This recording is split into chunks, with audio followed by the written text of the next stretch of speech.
Capítulo 16. El día del juicio. 3 semanas después de esta conversación, se celebraba el juicio. La vista era a las 11 de la mañana. A las 10:30, todos los testigos se encontraban ya en los pasillos del juzgado.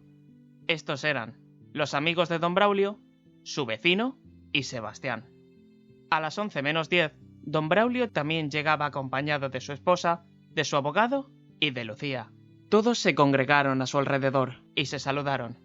«Tú espera aquí con los demás hasta que te llamen», le dijo Pedro a Lucía, y todos tomaron asiento en los bancos del pasillo.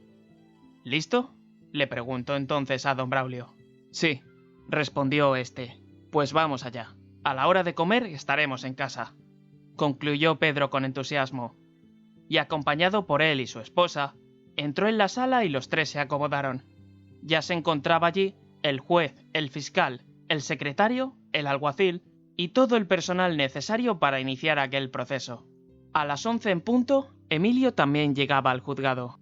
Iba vestido con un traje marrón oscuro y llevaba en la mano una pequeña bolsa de viaje.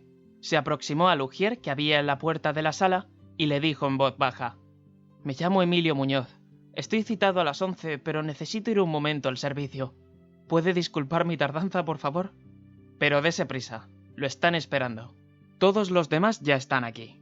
«¿Será un momento?», respondió Emilio, y se alejó por el pasillo, entre el murmullo de los amigos de don Braulio y algunos saludos y sonrisas irónicas, pues lógicamente todos conocían la versión de don Braulio y pensaban que iban a hacer una buena obra cumpliendo con su deber de buenos ciudadanos, diciendo en el tribunal toda la verdad. El ujier entró en la sala y disculpó a Emilio como le había pedido. «Que entre en cuanto llegue», contestó el juez. «Esos son los nervios», murmuró socarronamente Pedro. Emilio entró en el servicio y sacando de la bolsa su sotana, se la colocó por encima del traje, a la vez que decía: «Ahora veremos si hay en este mundo justicia, o humana o divina».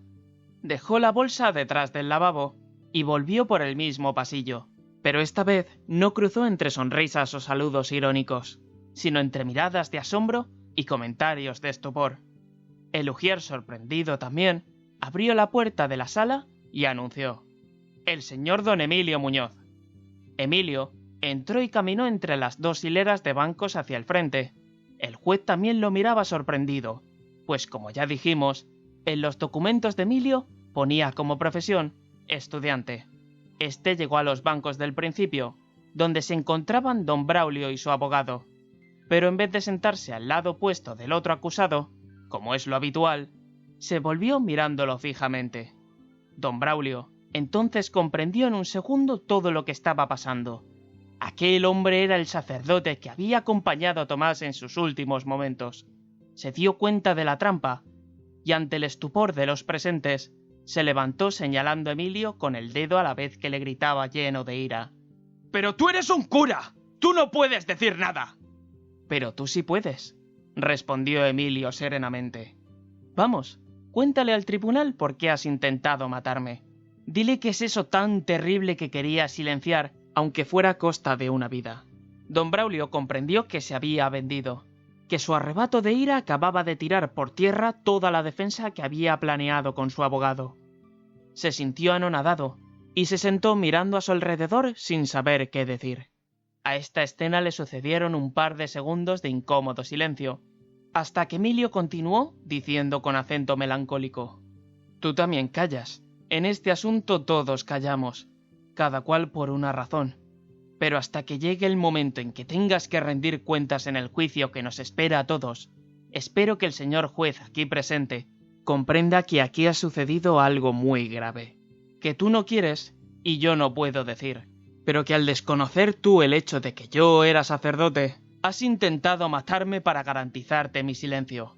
«¡Protesto, señoría!», interrumpió entonces Pedro, algo recuperado de su sorpresa. «¿Por qué protesta, don Pedro?», preguntó el juez extrañado.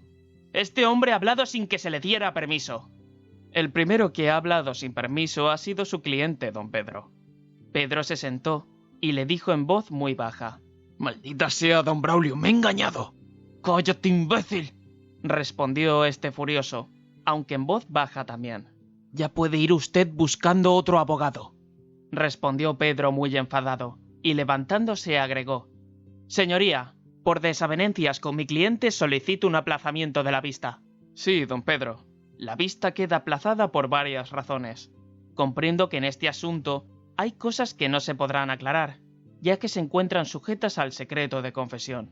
Por lo tanto, habría que hacer una nueva exposición de los hechos para que este tribunal pueda desarrollar correctamente sus funciones sin interferir en dicho secreto.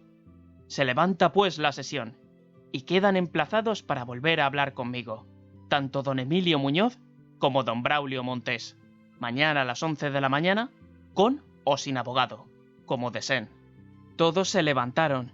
Emilio se apresuró a salir. En el pasillo, como ya hemos dicho, esperaban los testigos, y entre ellos se encontraba Lucía, la hija de Tomás. Emilio no había dicho nada a Lucía de la muerte de su padre, porque don Braulio hubiera relacionado rápidamente su llegada con el hecho de que la muchacha hubiera recibido aquella noticia y habría llegado muy fácilmente a las demás conclusiones. Pero ahora que don Braulio sabía toda la verdad, convenía alejar a Lucía de su alcance para evitar posibles represalias. Así que Emilio llegó hasta ella y le dijo amablemente: «Lucía, acompáñeme, por favor.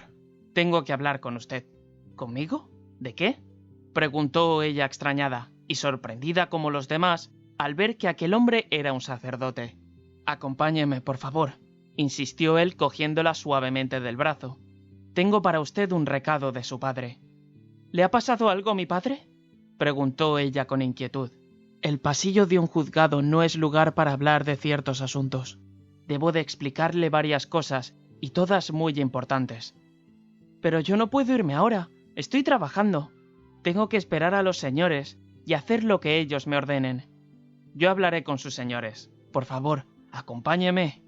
Lucía se levantó tímidamente, pero solo habían dado 2 pasos cuando don Braulio gritó por detrás: «¡Lucía!». Ella se detuvo. Don Braulio llegó hasta ella seguido de su esposa. «¡Vamos a casa!», le dijo. Lucía fue a excusarse con Emilio, pero éste la interrumpió, diciendo a don Braulio enérgicamente: «La señorita se viene conmigo. Ya no trabaja para usted». Lucía miró a ambos desconcertada. Don Braulio fue a protestar, pero Camila, que estaba a su lado y había visto todo lo ocurrido, aunque como los demás no había entendido muy bien lo que pasaba, sí comprendió que su marido aquella vez se había saltado mucho la raya. Vio el empeño del sacerdote en hablar a solas con la chica, así que intervino muy enfadada. «Braulio, ya está bien. Deja que Lucía haga lo que quiera. Ya es mayorcita». Y continuó diciendo a la chica dulcemente: «Ve a donde tengas que ir, hija, y no tengas prisa en volver. Tómate el día libre». «Gracias, señora», dijo Emilio, y ambos salieron del juzgado. Caminaron calle abajo, entraron en una cafetería próxima al juzgado. Se sentaron en una mesa del fondo, y muy despacio, con mucho tacto, Emilio le contó a Lucía las extrañas circunstancias de la muerte de su padre, y concluyó diciendo: «Todas las pruebas estaban en su contra, por eso lo extremo de la sentencia. Pero yo puedo garantizarle que él no asesinó a aquella señora. Me consta, y para eso él me pidió que yo viniera a informarla, para que no viviera usted pensando que él era un asesino». Después del lógico disgusto y las lágrimas propias de aquella situación, Lucía replicó aún entre sollozos: «Yo jamás habría creído que mi padre fuera un asesino, aunque lo hubiera dicho el mundo entero». «Pero ni siquiera lo dice el mundo entero. Ya le digo que yo puedo garantizarle que no fue así». «Debo volver a casa», murmuró ella tristemente. «No, por razones que no puedo explicarle, no debe usted volver a casa de don Braulio. Y si no confía en mí, aquí le traigo una carta que su padre me entregó para usted. Léala, por favor». Lucía tomó la carta que le entregaba Emilio.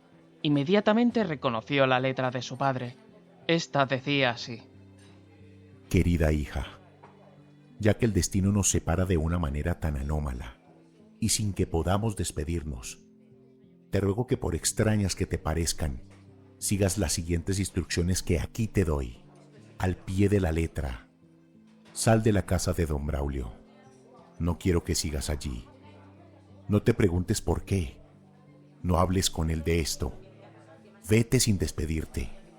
y acepta la ayuda que te ofrezca el padre Emilio, hasta que puedas vender nuestra casa y comenzar una vida lejos de Sevilla. No pienses en lo que ha pasado. No busques explicaciones. Solo vive y sé feliz. Es mi último deseo. Un abrazo de tu padre que te quiere más de lo que tú te imaginas. Tomás Valverde. Lucía prorrumpió en lágrimas otra vez, a la vez que murmuraba desconcertada. ¿Y qué hago yo ahora? Solo tengo unos pocos ahorros en casa de don Braulio, nada más. Estoy sola en este mundo. De momento véngase conmigo. Yo me hospedo en una pensión. Cogeremos otra habitación para usted hasta que termine mis asuntos aquí. Después volveremos al Nervión. Puede quedarse usted en la casa de mi tía una temporada y ya veremos cómo ruedan las cosas. ¿Quién es su tía?, murmuró ella. Doña Clara. ¿Es usted el sobrino del ama del cura?, preguntó Lucía sorprendida. Sí, de ahí vino mi vocación. Cuando viajaba a verla algunos veranos, don Rafael se pasaba todo el día hablándome de su profesión. Me parecía tan bonita. Vivir para ayudar y guiar al prójimo en este mundo lleno de tribulaciones. Ser el consuelo y el apoyo del que no tiene a nadie más, y devolver la esperanza a quien la ha perdido. Emilio pronunció aquel pequeño discurso con una melancolía en la mirada y en la voz, que Lucía preguntó instintivamente. ¿Y ahora? ¿Ahora? Ahora me he dado cuenta de que no siempre se puede ayudar a quien lo necesita, que a veces cuando alguien recurre a ti es porque ya está todo perdido de tal manera que no hay palabras que puedan consolar ni esperanza que se pueda devolver. No entiendo muy bien lo que quiere decir, padre. Lo que quiero decir es que hoy es el último día que me he puesto esta sotana. Dios sabrá perdonarme y ayudarme a encontrar otra manera de servirlo a él y a mi prójimo, sin que eso implique tener que quedarme de brazos cruzados con cosas que no me parezcan bien. Todo esto tiene que ver con la muerte de mi padre, ¿verdad? ¿Por qué no me explica lo que pasó? Porque todavía soy sacerdote, y cuando deje de serlo, lo que haya pasado anteriormente seguiré tratándolo como si aún lo fuera. Esa es mi obligación. Pues me alegro de que deje el sacerdocio. No me gustan esas obligaciones. Estamos de acuerdo, respondió Emilio levantándose y dando la mano a Lucía en señal de apoyo.